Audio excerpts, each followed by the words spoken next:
ఓం నమ శివాయ. ఓం నమో నారాయణాయ. ఓం శ్రీ నరదృష్టి నివారణ కాళభైరవాయ నమో నమః. ఓం దాశరథాయ విద్మహే సీతావల్లభాయ ధీమహి తన్నో శ్రీరామచంద్ర ప్రచోదయాతు. హరి ఓం. మా ఛానల్కి స్వాగతం. చూస్తున్న వీక్షకులకు ప్రేక్షకులకు ప్రియ కాళ భైరవ భగవద్బంధులకి స్వాగతం పలుకుతూ మమ్మల్ని ఎంతగానో ఆదరిస్తూ ఉండబడినటువంటి ప్రియ సోదరి మణులు అందరికీ కూడా సనాతన ధర్మ వీక్షకులకు సంరక్షకులకు శ్రీరామనవమి పండగ శుభాకాంక్షలు. అందరము రామనామాన్ని జపింపచేద్దాం, ధర్మాన్ని కాపాడుకుందాం, ధర్మబద్ధమైన జీవితాన్ని పొందుదాం. అయోధ్యలో రామ విగ్రహ ప్రతిష్ఠ అయిన తర్వాత మొట్టమొదటిసారిగా జరుగుతూ ఉండబడినటువంటి శ్రీరామనవమి కనుక రాబోయే కాలంలో మనం అందరము కూడా అయోధ్య వెళ్దాం, రాముని దర్శిద్దాం, రామతత్వాన్ని మనము తెలుసుకుందాం.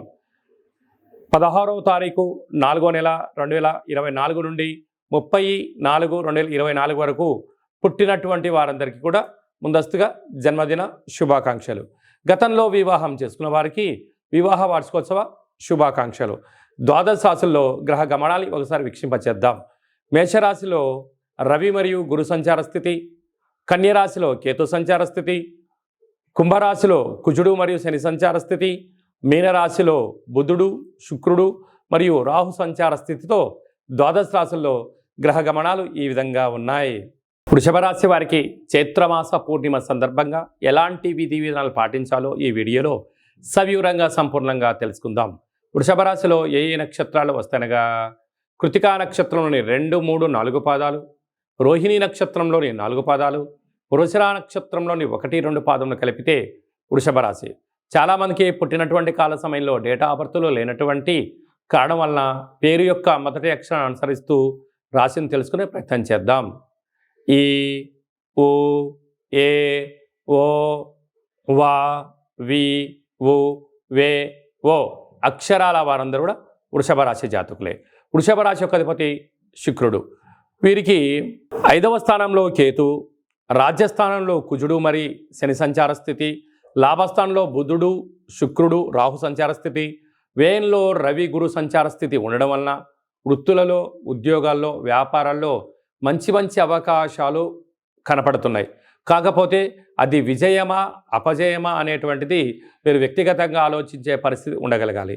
బంధువులతో మిత్రులతో సన్నిహితులతో మీరు ఆధ్యాత్మిక వాతావరణంగా ఉంటూ మానవ సంబంధాన్ని మానవ సంబంధాలుగానే చూసుకోండి, ఆర్థిక సంబంధాలుగా మార్చే ప్రయత్నం చేయొద్దు. అలాగా ఏదైనా ఒక కార్యక్రమం చేసేటప్పుడు మీకు తెలిస్తేనే చేయండి, తెలియలేదు తెలుసుకొని చేసే ప్రయత్నం చేయడంలో సక్సెస్ ఎక్కువ ఉంటుంది. సమయం ధనం వృధా కాకుండా ఉండే పరిస్థితి అధికంగా ఉంటుంది.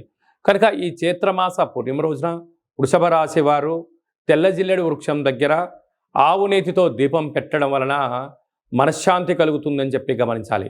అలాగని ఇంట్లో కానీ వ్యాపారంలో కానీ ఫ్యాక్టరీలో కానీ ఏమన్నా ఇబ్బందులు ఉన్నట్లయితే ఒక దోషడు అన్నాన్ని తెలుపు క్లాతులో మూటకట్టి తెల్ల ఉల్లిగడ్డను అందులో వేసి దిష్టి తీసి ప్రవహించే నీటిలో కానీ తెల్ల జిల్లేడు వృక్షంలో వేయడం వలన ధనవృద్ధి కలుగుతుందని చెప్పి గమనించాలి. హోటల్ వ్యాపారాలు, సాఫ్ట్వేర్ రంగాలు, హార్డ్వేర్ రంగంలో ఉండబడిన వారు, విద్యార్థులకు, వ్యవసాయ సోదరీమణులకు, గృహ భవన నిర్మాణ కార్యక్రమం చేసేటువంటి వారికి మంచి అవకాశాలు ఉన్నాయని చెప్పి గమనించాలి.